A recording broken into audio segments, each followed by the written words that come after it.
आज सुनिए सावन सोमवार व्रत कथा। पौराणिक कथा के अनुसार प्राचीन समय की बात है। एक गांव में एक साहूकार रहा करता था। साहूकार धनी था, उसके पास अथाह धन दौलत थी, लेकिन उसकी कोई संतान नहीं थी। साहूकार भगवान शिव को प्रसन्न करने के लिए सोमवार को व्रत रखा करता था और व्रत के दौरान वह विधि पूर्वक भगवान शिव और देवी पार्वती की पूजा और शाम को प्रदोष काल के समय शिवलिंग पर दीपक भी जलाता था। साहूकार की भक्ति और पूजा अर्चना को देखकर एक दिन माता पार्वती ने भगवान शिव से कहा कि हे प्रभु, ये साहूकार तो आपका परम भक्त है, हर सोमवार को विधि विधान से आपकी पूजा करता है। मुझे लगता है कि आपको उसकी मनोकामना अवश्य ही पूर्ण करनी चाहिए। तब भगवान शिव ने देवी पार्वती की बात सुनकर कहा कि हे गौरी, ये संसार एक कर्म क्षेत्र है। जैसे एक किसान अपने खेत में बीज बोता है तो कुछ समय बाद उसे पेड़ मिलता है, ठीक उसी तरह इस संसार में आदमी जैसा भी कर्म करता है तो उसे उसका फल भी वैसा ही मिलता है। लेकिन माता पार्वती ने भोले भंडारी से दोबारा आग्रह किया और कहा, हे नाथ, फिर भी आप इसकी मनोकामना को पूर्ण कर दीजिए, क्योंकि ये आपका परम भक्त है। और अगर आप ही अपने भक्तों की इच्छा को पूर्ण नहीं करेंगे तो फिर भला भक्त आपकी पूजा आराधना क्यों करेंगे। माता पार्वती के इतना आग्रह करने पर भगवान शिव ने कहा, देवी, ये धनवान साहूकार है और इसका कोई भी पुत्र नहीं है, इसीलिए ये सदैव चिंतित रहता है। हालांकि इसके भाग्य में किसी संतान का योग नहीं है, परंतु आपके आग्रह करने पर मैं इसे पुत्र प्राप्ति का वरदान देता हूँ। लेकिन इसका पुत्र केवल 12 साल तक ही जीवित रहेगा, मैं इससे ज्यादा कुछ नहीं कर सकता हूँ। फिर एक रात भगवान शिव ने साहूकार को स्वप्न में दर्शन दिए और कहा कि उसे जल्दी ही पुत्र की प्राप्ति होगी, लेकिन उसका पुत्र दीर्घायु नहीं बल्कि केवल 12 वर्ष तक ही जीवित रह पाएगा। ये बात सुनकर साहूकार ना तो प्रसन्न हुआ और ना ही ज्यादा दुखी हुआ। स्वप्न में सब कुछ जानने के बाद भी साहूकार ने पूजा अर्चना जारी रखी और कुछ दिनों बाद साहूकार की पत्नी गर्भवती हो गई और उसने एक सुंदर बालक को जन्म दिया। बालक के जन्म से घर पर हर्षोल्लास का माहौल था, लेकिन साहूकार खुश नहीं था, क्योंकि उसे पता था कि उसके बालक का जीवन केवल 12 वर्ष तक का ही है और उसने किसी को भी ये बात नहीं बताई थी। जब वह बालक 11 वर्ष का हुआ तो साहूकार की पत्नी ने बालक के विवाह की बात साहूकार से कही, लेकिन साहूकार ने इस बात से इनकार कर दिया और उसे शिक्षा के लिए काशी भेज दिया। साहूकार ने बालक के मामा को बुलाया और पैसे देकर उन्हें बालक के साथ काशी जाने का आदेश दिया। साहूकार ने मामा भांजे से कहा कि वह काशी जाते समय रास्ते में यज्ञ कराते हुए और ब्राह्मणों को भोजन कराते हुए जाएं। दोनों मामा भांजे ने ऐसा ही किया। काशी जाते समय जिस रास्ते से मामा भांजे गुजर रहे थे, उसका राजा अपनी पुत्री का विवाह एक ऐसे राजकुमार से करवा रहा था जो कान्हा था। उधर दूल्हे का पिता इस बात से चिंतित था कि अगर दुल्हन पक्ष को पता चल गया तो राजकुमारी विवाह के लिए मना कर देगी। इसलिए उसने जब साहूकार के पुत्र को देखा तो उसने सोचा कि मैं अपने बालक के स्थान पर तोरण के समय इस बालक को बिठा दूंगा और दुल्हन के पक्ष वालों को पता भी नहीं चलेगा। दूल्हे के पिता ने साहूकार के पुत्र को इस बात के लिए तैयार किया और वह बालक तैयार हो गया। इस तरह उस बालक ने दूल्हे के कपड़े पहन लिए और घोड़ी पर चढ़कर तोरण की रस्म को पूरा किया।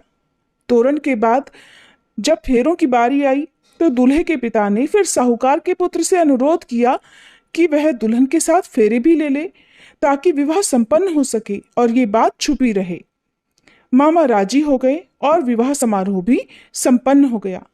विवाह संपन्न होने के बाद मामा भांजा काशी के लिए प्रस्थान कर गए, परंतु साहूकार के पुत्र ने दुल्हन के कपड़ों पर लिख दिया कि तुम्हारा विवाह तो मुझसे हुआ है, लेकिन तुम जिसके साथ विदा की जाओगी वह एक आंख वाला आदमी है और मैं काशी शिक्षा ग्रहण करने जा रहा हूँ।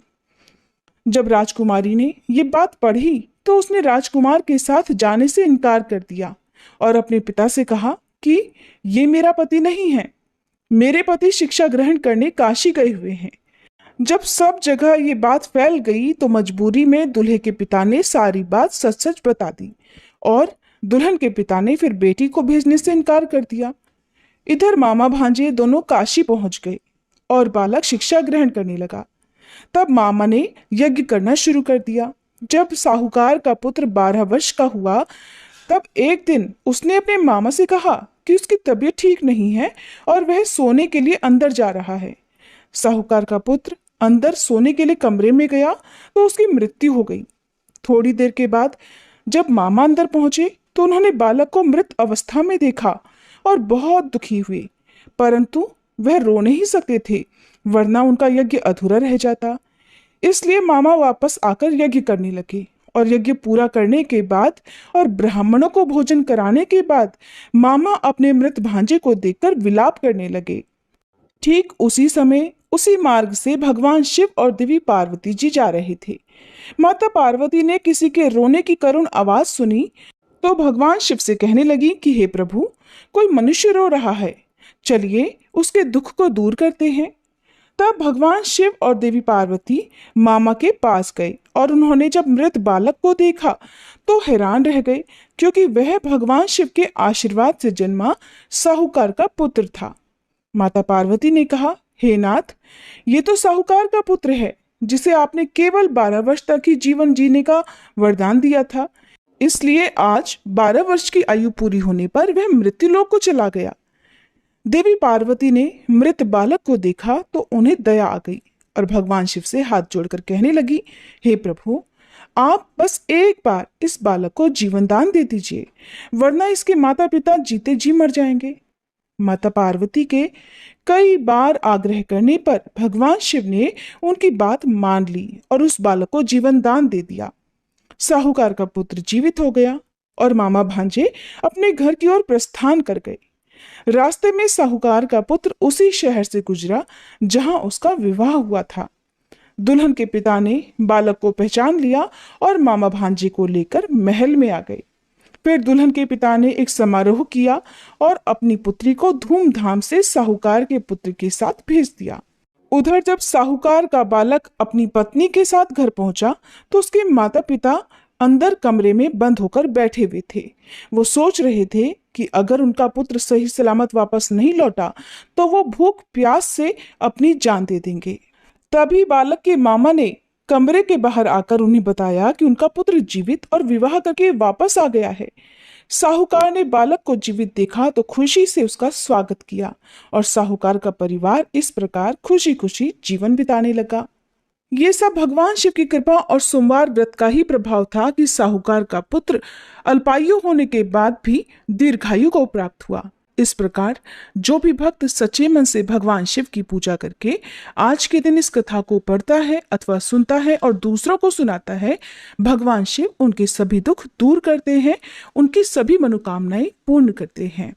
कथा समाप्त। हे भोलेनाथ, जैसे आपने साहूकार और उसके पुत्र पर कृपा की, वैसे ही इस कथा को कहने, सुनने और हुंकारा भरने वाले सभी भक्तों पर करना।